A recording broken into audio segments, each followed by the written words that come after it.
Hey, folks, welcome to another episode of Draft Talk at Pittsburgh Sports Live. I'm Alan Saunders. That's Nick Farabaugh. We're talking about the 2023 NFL Draft leading up to Draft Day. All this spring, Nick and I were at the Senior Bowl in Mobile, Alabama last week, and we'll be moving along with the draft prospects through the draft process, going to the combine, going to pro days, and we're going to come here to our YouTube channel to talk to you guys about it probably about twice a week in the early part of this process, and then once we get into April, we'll really get going and go just about every day, try to get all the information that we're gathering during this NFL draft process to you guys, and hopefully have some fun along the way. And I think today is going to be one of those fun days, so we've got something up our sleeves here I've never seen anyone do before, just an idea I had, and we're going to do a mock draft for the Pittsburgh Steelers, 7-round mock draft for the Steelers, just based on players from the Senior Bowl, just on base guys that Nick and I have seen. We've seen them work. We've seen them at the Senior Bowl. And I think it's an interesting, thought. I mean, clearly the Steelers are a team that likes underclassmen in general. So maybe this is not like the best way to go about picking their players. I just want to go about it to try to write down some guys that we saw at the Senior Bowl that we think very specifically fit the Steelers' needs at a certain pick. So I'm trying to get that out here and maybe have some fun along the way. Nick, I don't know. We tried to set some ground rules here and we just ended up with, I don't know, whatever. Yeah, just gonna do it, and then we're gonna see what happens, and maybe the people out there can tell us whether we did a good job or a bad job later. Yeah, I mean, hey, the Senior Bowl does matter for the Steelers. Like it's Last two underclassmen and the first round Senior picks Bowl. came out of the Senior Bowl. A lot of their draft picks going. The Steelers, more than just about any other team, put a heavy emphasis on in-person scouting. That's a reason. Mike Tomlin is one of the few head coaches at the Senior Bowl every year. There's a notable trend of the Steelers sending their general manager or their head coach to be at the pro day of the guy they make their first pick. Like, they care a lot about seeing these guys work and move in person, and not just the combine where it's interviews and where it's testing, but actual football. So I think the Steelers think the Senior Bowl is important, so let's make it important too. Yeah, I think that's it, right? And they found some pretty good players from this game. I mean, and the Shrine Game too in the past, right? Like that 2020 draft was all Senior Bowl Shrine Game guys. Claypool was the Senior Bowl. Dotson and Highsmith both were at the Shrine Game. Norwood was at the Senior Bowl. Like in the past, they've gone very senior heavy before, and it's always at these events. So the Senior Bowl, the Shrine Game, NFLPA, all the way down, the Steelers are there always. They're just about at every pro day in some capacity. You talk about a team that wants to see you kind of hands on, and Mike Tomlin is hands on. I mean, when we see him at the Senior Bowl, he's talking to prospects. Like he is stepping into In the middle between of reps, like it literally in between reps. He's like, hey, well, yeah, it's right there on the field. like he's probably not supposed to be doing that, but no one's going to tell Mike freaking Tomlin that he's not allowed to do that. And everyone, I think that's like a unique part of the Senior Bowl at this point. Like Mike Tomlin is going to talk to you. It doesn't matter what position you watch punters for 15 minutes on one day. Yeah, Like I don't care what you play, he's going to watch you. yeah, it's a lot of fun. So I think hopefully this should be some fun. Just to clear, so the Steelers' first pick is number 17. That's set in stone. The NFL hasn't released the actual pick numbers for the rest of these here, so they're still technically a guess. Although the folks at overthecap.com do a very fine job with that guessing when it comes to how many comp picks will be inserted into rounds and stuff. So we've got the Steelers. Oh, the other thing I want to mention, the Miami Dolphins forfeited draft pick means that first pick of the second round for the Steelers will technically still be number 33, even though it will be the 32nd pick. That's for the slot system purposes. But when the NFL comes out with a draft order, it's going to say Steelers 33, not 32. Don't freak out. It will still be the 32nd pick. But we're going to call them that here starting today and going forward, just because we know it's coming, so we'll just make it clear. So we have the Steelers with picks 17, 33, 50, 81, 121 in the fourth round, and then 237 and 244 in the seventh round. So they have this big gap because of the trades for Akella Witherspoon and Malik Reed. So they trade away, but they do obviously have that extra second round pick from Chase Claypool and an extra seventh. That was also part of the Reed trade, got back from the Broncos. So let's let's start with 17. And obviously, there are going to be a lot of players off the board here, and we're not going to be able to know exactly who those are, just like any other one team 7-round mock draft. But Nick, who you got here from the Senior Bowl list at number 17? I'll be very honest. I think this is a very small pool of potential players that could be taken at this spot. Yeah, I mean it is because a lot of the guys that could have been there didn't go. We thought Devin Witherspoon was going to be down there. He didn't go. Siaki Ika even could maybe push into sleeper territory here, but he didn't go. So really, you're kind of left with like four options that in mock drafts I've seen realistically go around this range. Um, you have Isaiah Foskey, who shut out, I think, really well actually at the Senior Bowl. I was really impressed with him. I mean, I think way up the board for me. Not that I think the Steelers are going to draft an edge that early, but yeah, that was really, really good. Yeah, I mean, you have Osiris Torrance around here. I think you kind of have to put Torrance in that group. I think after his performance at the Senior Bowl, John Michael Schmitz is kind of sleeper territory here. I still think it's too early. And then the last guy I would say is Keon White. I don't personally see the Keon White love, but listen, Daniel Jeremiah and Lance Zierlein continue to have him go early like this. So, hey, it's possible. If you think edge rusher is that big of a need and maybe they're moving on from Highsmith, maybe you look at a Foskey here. But I think the easy one is Osiris Torrance from Florida. I mean, it just makes sense. And even he feels a little early for this pick, 17 overall. But he is the one true kind of like plug and play interior O lineman that you're going to get, right?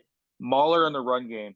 He's kind of if you look back to how Kevin Dotson was coming out of Louisiana, he was Kevin Dotson's teammate at Louisiana during that year, and then he just kind of grew up with Billy Napier, followed him to Florida. Like he's just a souped up version of Kevin Dotson. That's the way I would describe Osiris Torrance. Run game mauler, strong as an ox. I mean, this guy clears lanes. I don't think he's super quick laterally. I don't think he's like a great athlete, but he's strong. He's steady enough in his pass sets.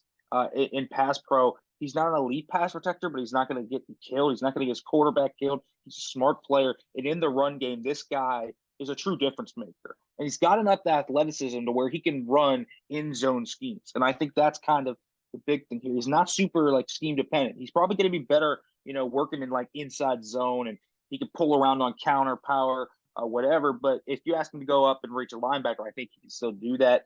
So I think he's Torrance actually better going forward to go get a linebacker than he is going laterally sometimes. Yeah, he really is. And so I just think that's the pick here if you're looking at the Senior Bowl crop. I thought he was pretty good all week too at the Senior Bowl. Kind of met my expectations. I knew what he was going to be based on tape. I think he lined up with all of those. Pretty smart guy. Now I like to get a feel for when you kind of interview guys, kind of how they are. I think Torrance is a guy that you kind of feel is like, okay, he's a quieter guy, but he's like a leader, quiet type of guy, like a David DeCastro type. To me, is the type of guy you're getting here in Osiris Torrance. So I like Osiris wise, I think that fits, but on playing style, probably not quite so much. I kind of compared him to like a little bit like a Marquise Pouncey kind of player. You got a guy who's a pretty good athlete going forward, very aggressive in the run game. He's the kind of guy that's going to finish a block and let people know that he was there and be a physical presence. I don't think he's the world's best pass blocker, but he has a good combination of like, first of all, he's just huge. He's absolutely enormous. And then he has a really good first step. And I think like just putting that much mass in the right place will do you a lot of good a lot of the time. I watched a cut up of his reps against Jalen Carter from Georgia. And really that was like the only guy that was able to bull rush him all year. Obviously there will be some guys in the NFL that are able to do that. But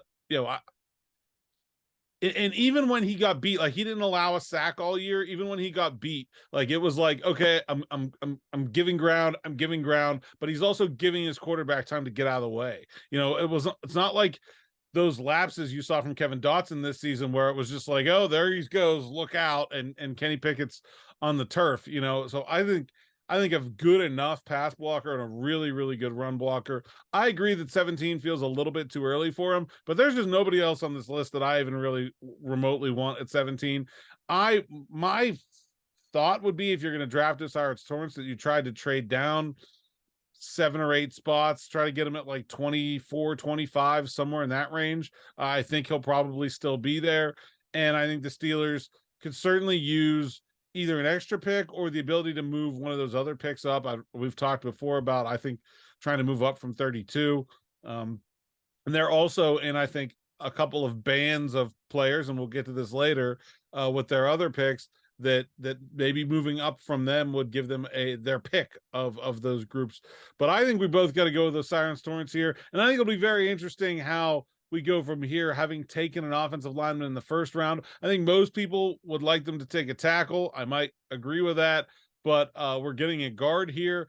I would be pretty surprised if the Steelers go O-line, but that might be an option here for us. All right, Nick, where are you going at 32 or 33 overall? Yeah, I mean, this is kind of tough too because Schmitz is kind of the best player available here, I think. And you're not, you could take a center, but like doubling down on interior O line doesn't feel smart right now. Like you can upgrade on Mason Cole, but if you draft Torrance to upgrade on Kevin Dotson, I think that's good enough for the interior line, at least for this year. Especially when you need that tackle still. But you also look kind of at the depth and like corner. I think this is where you kind of get the first corner.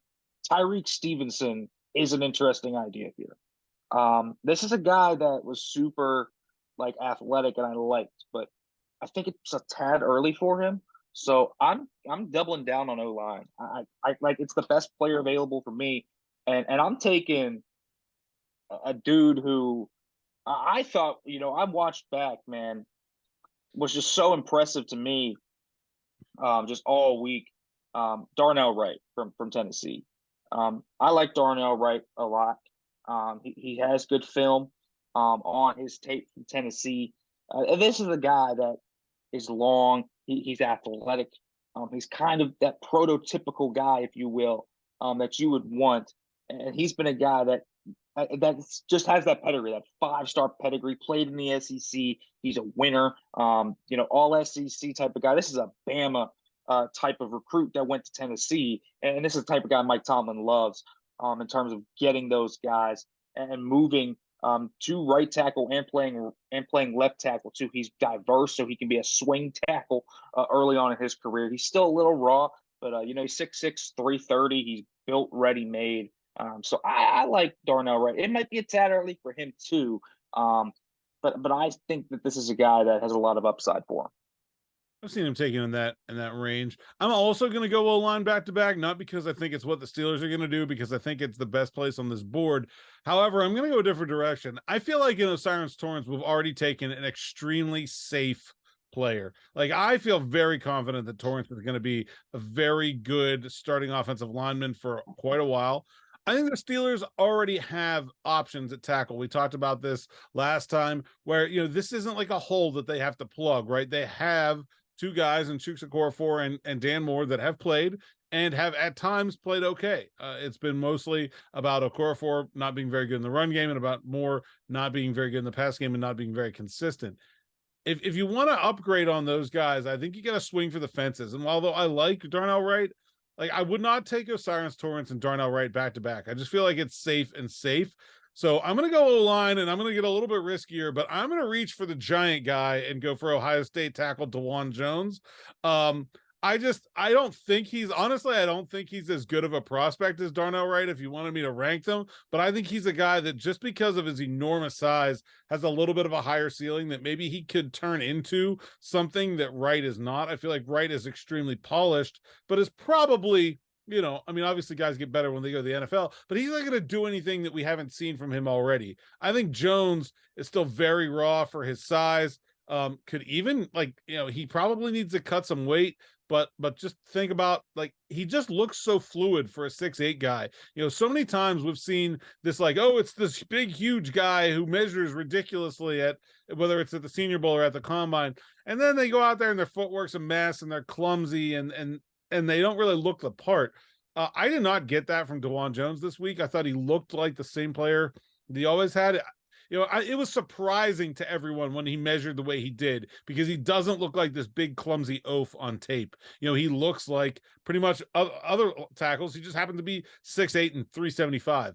So I think he's an interesting prospect. He's a guy you could sit for a year and not like need to plug him into the starting lineup right away, but maybe get him and see if you can develop him into a potential Pro Bowl kind of tackle. I think he has that ability, but it's not a sure thing. But I already taken a sure thing, so I'm swinging for the fences here. I mean, Dewan Jones is a guy that's already cut 25 pounds since the end of Ohio State season. That's what he said at the Senior Bowl. He was playing 400, and he was at 375. He wore 375. Great, like great on his one day of Senior Bowl tape. His one day of Senior Bowl tape is the best tape out of any player, I think, at the Senior Bowl. So much so he quite literally did not have to practice the rest of the week in order for his stock to go up.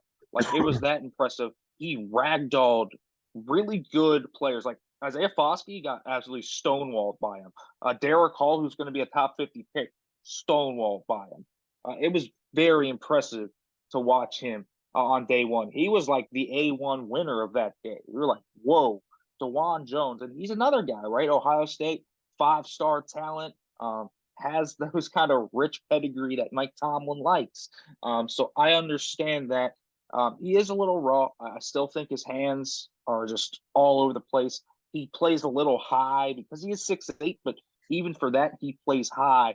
So he's got some things to work on, but definitely they're swinging for the fences. I mean, this is a guy that has a chance to be quite special. Some of his reps on tape, quite honestly, look Mekhi Becton-esque.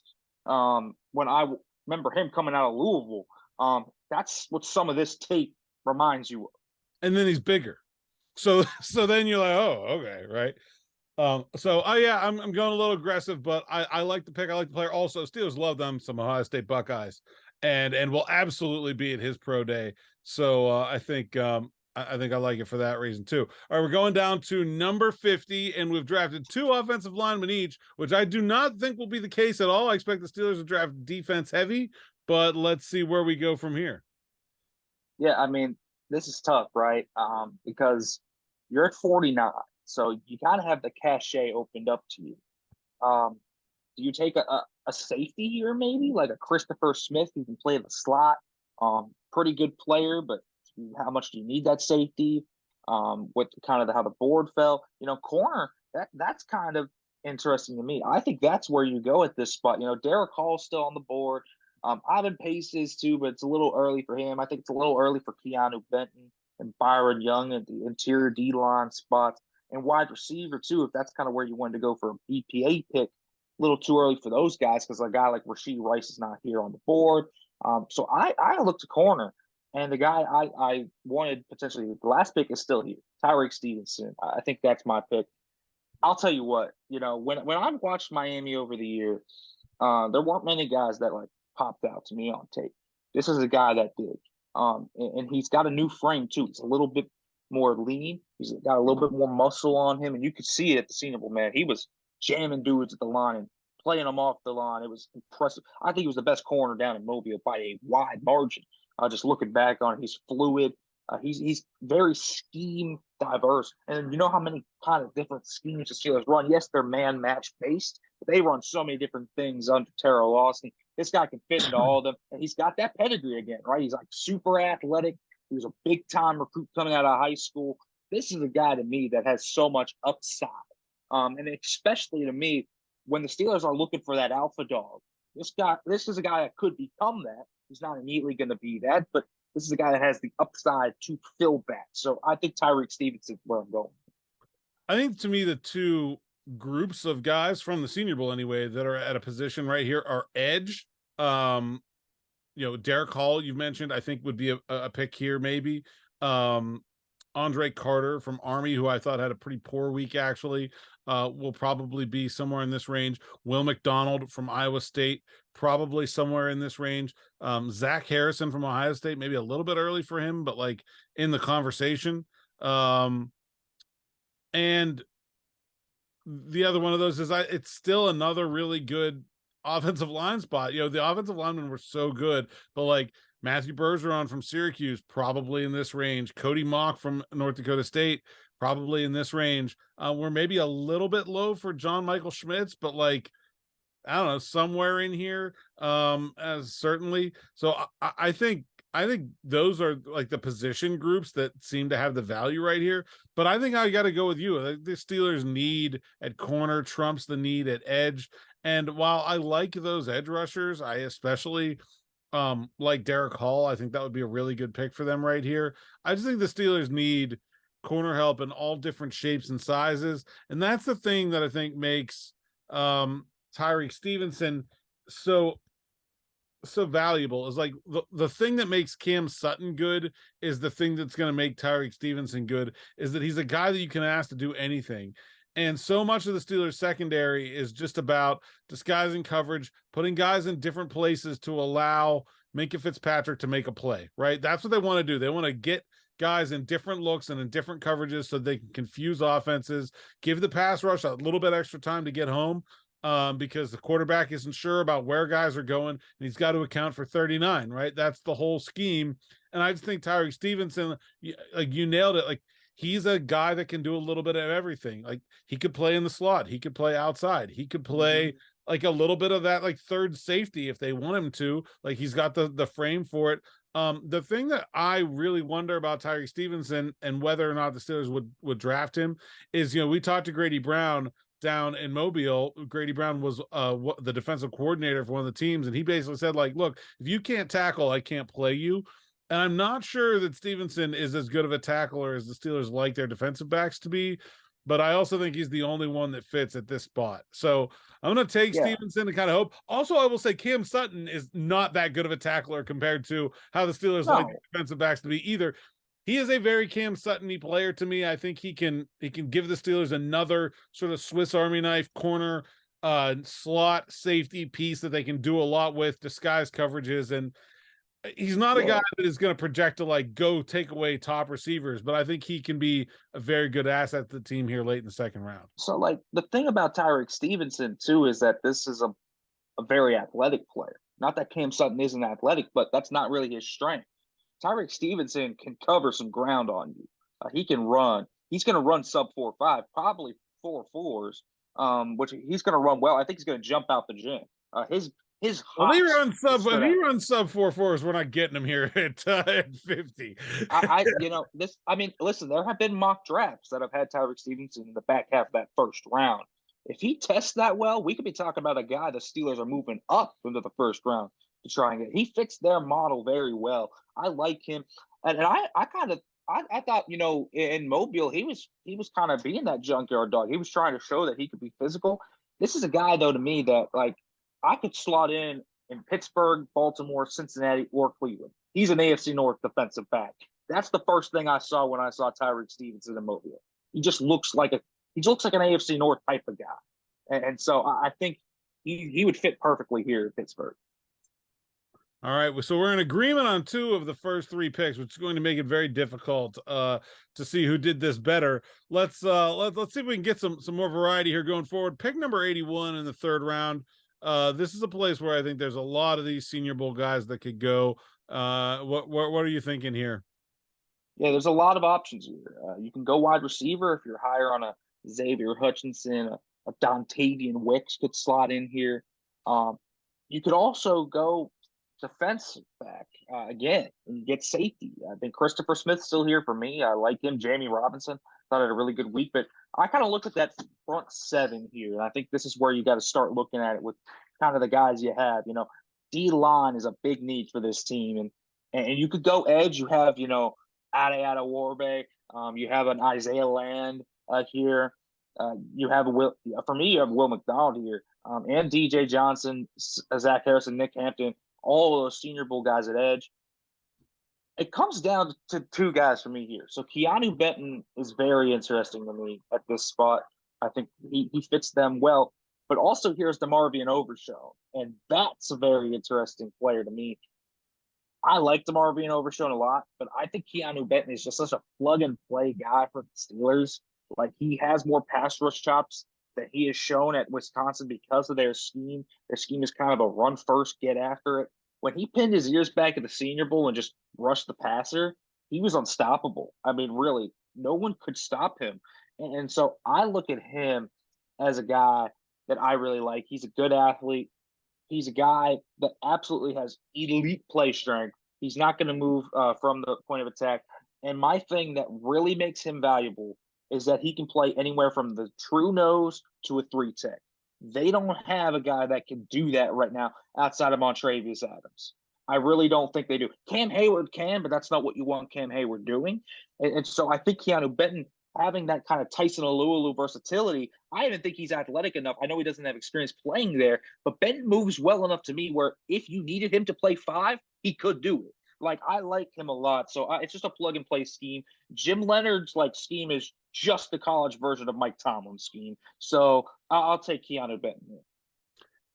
I think I'm going to have to agree with you. You know, I like there's still a lot of players I like here at defensive back. Caillou Blue Kelly is a guy that I think is probably in this area that had maybe the best week of anybody in terms of just rising his individual stock. Um, uh, there's also some wide receivers you could take here for sure. And again, there's more offensive linemen like Jalen Duncan, Steve Avila, you know, probably in this area of the draft. But I think defensive tackle to me at 80 makes the most sense. 81. And I like Benton. I really like a couple options here. I like Carl Brooks from Bowling Green. This may be a hair early for him, but I thought he really showed something in pass rush that the Steelers don't really have a lot of at that position. And Byron Young from Alabama, I think, is a really good player, a really solid guy that could go here. Obviously, not a Senior Bowl guy, but a guy that you know is in this sort of group of D tackles. But yeah, I think I'm right there with you. I think I'm taking Keanu Benton. I think he fits the Steelers scheme really well. Defensive tackle is a huge need. And you mentioned Overshone. There are some other like Dayan Henley, roughly in this general area too, probably. I just think the linebacker class is a little bit deeper. There's a little bit more guys. There are only so many 300-pound dudes in this world, and the defensive tackles go a little faster. I'm going to go that way as well and take Keanu Benton, and we'll move on to their fourth round pick at 121. Yeah, and this is where it kind of gets interesting for me. A lot of guys are off the board. At edge, you have like Ali Guy here from LSU. Ranked himself to KJ Henry out of Clemson. Very Steelersy players at this point of the draft. You also kind of have Servasi Dennis. I think that's going to go around this pick. That's a Pitt guy. If you're kind of looking at linebacker, I'll tell you some guy that's catching my eye right now. Cam Jones out of Indiana, man. What a week he had down in the Senior Bowl. I'm interested in Cam Jones here. But I also have to look back to kind of the offensive side of the ball at this point. You look at wide receiver at this point, and you see someone like a Jonathan Mingo here, who is kind of just what they need, a yak guy that can win at the deep levels. He wasn't the most impressive guy, but I thought what his most impressive trait was at the Senior Bowl and on tape was winning deep. That's kind of what they need out of that slot position. It's an interesting pick here to potentially make. But I look at a guy like Cam Jones that fits the Steelers really well. 6'3", 230, just kind of filled out already. He's not going to be a guy that's going to step in and give you a ton of snaps, but I think he's polished enough to, at this point, be good enough value to where if you get an injury, he could step in. And I think he actually is a guy that has some starter upside in the future. So I think I'm going to take Cam Jones here. I really like Cam Jones, and I liked Cam Jones coming into the Senior Bowl, and I thought he had a very good week. There's a lot of different places you could go with this pick, and I think linebacker to me is the biggest need that we haven't addressed, and so that makes a lot of sense. There's also like wide receivers all over at this spot that I would take. There's a bunch of DBs here now that are still options for me. Like Puka Nacua, for example, from BYU, I thought had a really good week. He's a guy that I could take here. but I think it's linebacker, but I'm going to go a different direction. I want Ivan Pace from Cincinnati. I thought he had an outstanding week.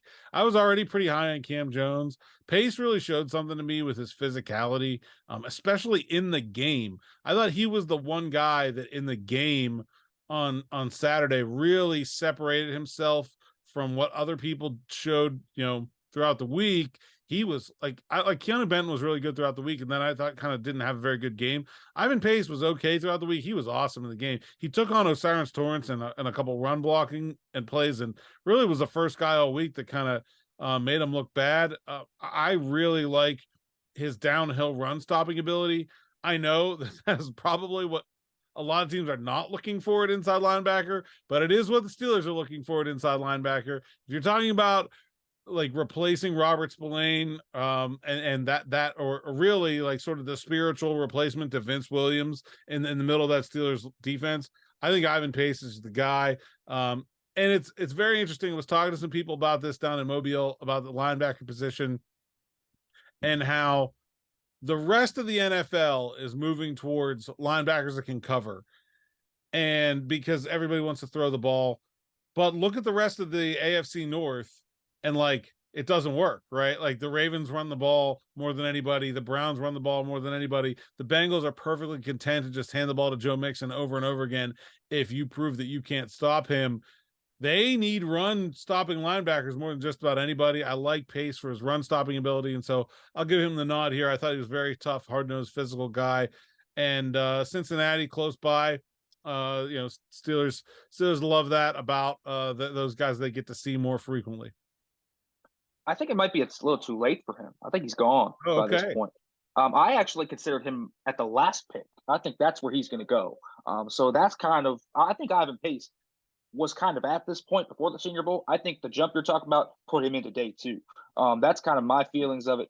Otherwise, if Ivan Pace makes it to 120 and the Steelers don't take him, they're making a mistake. This is a guy that was a 2-year captain at Cincinnati.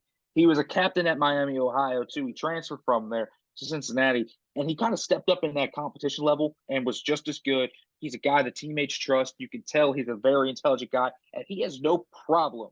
You know how Mark Robinson kind of has the Vince Williams style play, but not the vocalness? Ivan Pace has the vocalness, and that's what I love about Ivan. Big. Like, I mean, he's a big dude. And I don't know what the Steelers are going to do with their linebacker position, but I know they can use a player like Ivan Pace. Oh, no doubt. I like Ivan Pace a lot. All right, now we go down to the 2 7th-round picks, and they're pretty close together. So if you want to make both of them, go right ahead, or if you want to do them, whatever, we can do whichever way you want. But I mean, we got 237 up here first. Yeah, let's make a few. It's time to push some agendas here with some late picks. Interesting player here that the Steelers could be interested in. They might need a third quarterback. Tyson Bagent, like out of Shepherd. Toolsy guy. He's not too far from Pittsburgh at Shepherd. I mean, they played in the PSAT. I think that's interesting if they want to spend a 7th rounder potentially on a guy they can develop. I look at a guy here, even though they don't really need a running back, but if they let Benny Snell walk, Evan Hall out of Northwestern. He was really good in the Senior Bowl. Really good in the game, like so good. And what stood out to me, special teams ability. He could stand out in that way. He could fill Benny Snell's role on special teams. That could be a pick here. I mean, you have to consider everything. Trey Tucker on Cincinnati, I thought that had a pretty solid week as well. I mean, you could consider anything here. You know, you're at the 7th round. You could double down on a position too. And actually, that's what I'm going to do because one of my guys is here, and I really like how he plays the game of football. I'm going to take a guy that kind of encapsulates the Steelers and what they have and kind of what they need at the linebacker position because he's really athletic, but he's also a very, very solid run stopper. And so, you know who I'm going to take? I'm going to 100% jump on the train and take DeMarco Hellams. He's kind of a linebacker safety hybrid to me, but this is an Alabama guy, and he's a sub package player.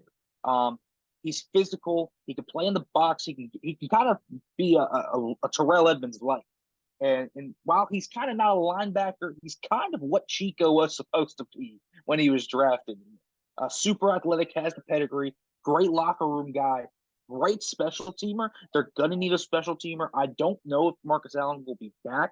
And if he's not, he can kind of fix that role in. I like DeMarco Hellams here, and I think they're going to need some safety depth. It's always good for some competition in that room. They don't really have a super strong pipeline of competition there, and a guy that can kind of be that hybrid of, okay, I can play him at the overhang, I can play him at kind of sub package linebacker. I think DeMarco Hellams is actually a really interesting pick here.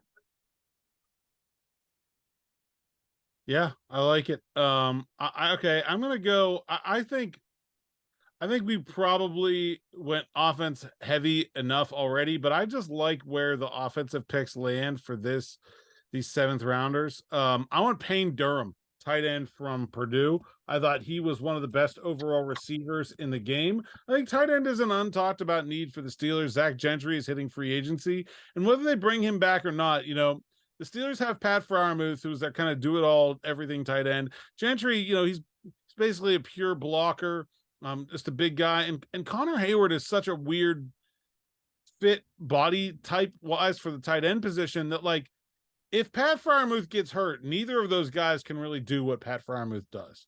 And I think Payne Durham gives them a guy who's just Pat Freiermuth light, right? He's a little bit of a better blocker, maybe not quite as explosive athletically, but he's like a traditional kind of do it all tight end. I would be somewhat surprised if the Steelers bring Derek Watt back. I think Connor Hayward can fill most of what they need from a fullback role. So whether or not they sign Zach Gentry, I think tight end is a position that they could draft. And I mean, Payne Durham is just that sort of like classic Big Ten tight end, big, tall, strong.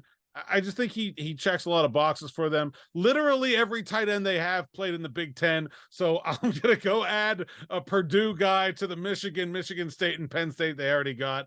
And I thought he was really good in the game. Was just clearly a guy that those quarterbacks felt really comfortable in when they got into those like third down situations or check down situations where they just needed to find somebody they could trust and they could hit. Payne Durham was that guy for those Senior Bowl quarterbacks. Yeah, he's a pretty mean dude, man. Probably had the play of the week on that wheel route in the final day of practice where he caught that ball, got absolutely spanked, but still held on to it. He's a really nice player. I like him a lot. If you're talking about kind of a tight end they need too, a versatile guy, H-back, in line, you can split him out a little bit. He's got enough functional athleticism. I like it.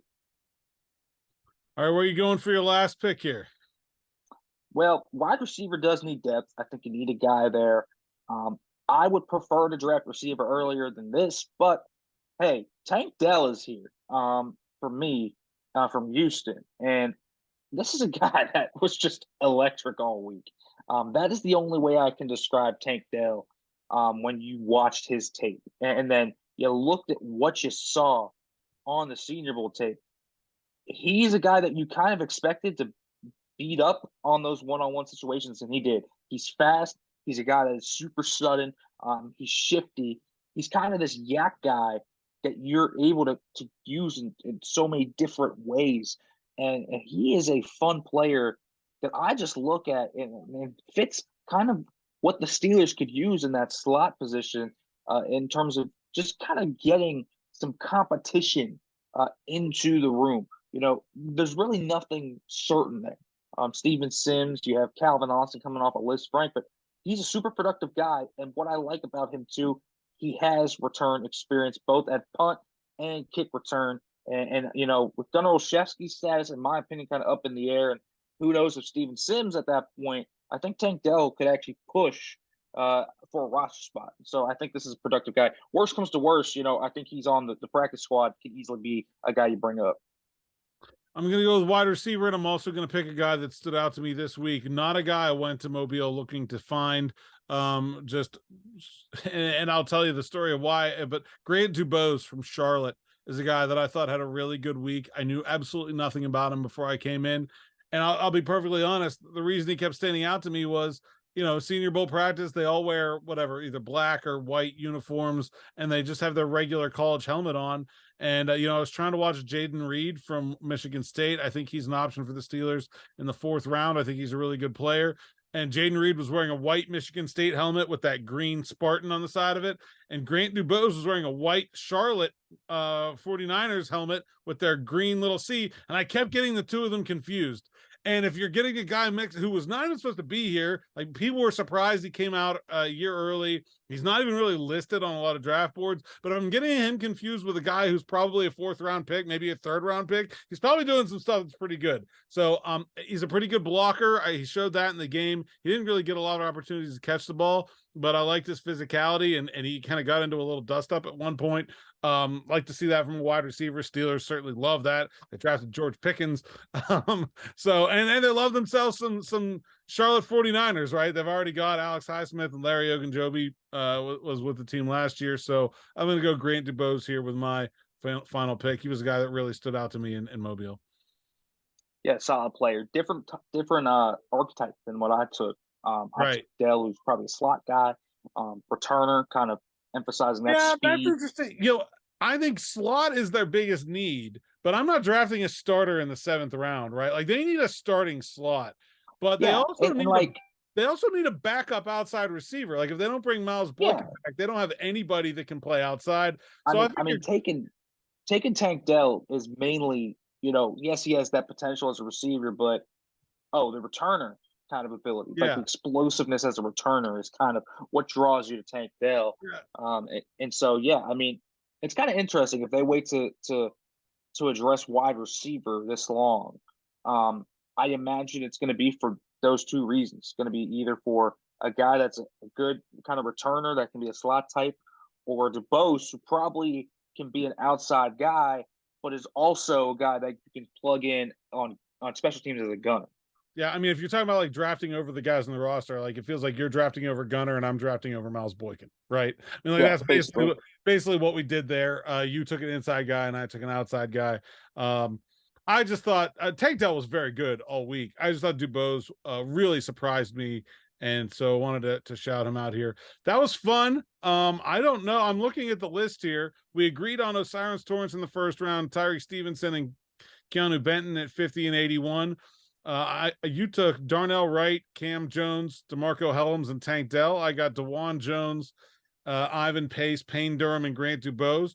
Which one's better? I don't know. Maybe we'll revisit this after the draft. We'll see who did a better job. But I think this is a fun way to talk about the prospects that we saw and where they fit with the Steelers. Obviously, this isn't intended to be kind of like a predictive mock draft or anything, but that does not mean that if we get one of these right, we're not going to remind you about it later. We reserve that right, even though this is not predictive. If it so happens that it was predictive, we're going to go ahead and claim credit for that anyway. Yes. Oh, we've gotten picks in the right in the past, not the obvious ones. Not like a Najee Harris. No, I remember we did pretty well last year, I think. I remember 2020. I nailed the Highsmith pick. Yes. 2021, I got Dan Moore. Which I felt actually pretty excited about. That was a good one. That wasn't an obvious one. I got Pickens and Connor Hayward last year. Yeah, so. I think I will be real. Pickens and Connor Hayward, I think, were two that everyone kind of had on their radars. I got both those two in my mock. I think most people got the quarterback wrong. So who knows? Yeah, that was unexpected. All right, man, we'll do this again. I think we're going to try to do Tuesday, Thursday here in the early part of this process, and then move to every day of the week as we get into April. So we'll see you guys again on Tuesday. Make sure you check out all the coverage at SteelersNow.com, the rest of Draft Talk here at Pittsburgh Sports Live, and all the other shows we have covering all the teams that we cover for Pittsburgh Sports Now are all there. He's Nick. I'm Alan. We'll do this again soon. Thanks for watching, and we'll see you next time.